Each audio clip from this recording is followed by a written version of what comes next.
So in this tutorial, we learn how to change the background image in your VS Code. So you'll need an extension called background.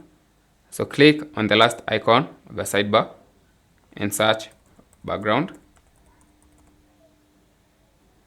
So you'll see many results, but we'll be downloading the one for Katsute, who is a verified owner, and click install. So we have installed the extension. You can close. Come to the search bar, press the shift key and the greater than key and type background and select the background configuration. Click window, click file and click add a file. So I have recently downloaded some images. They are in my downloads. I'll select the image and click select image and click install and reload.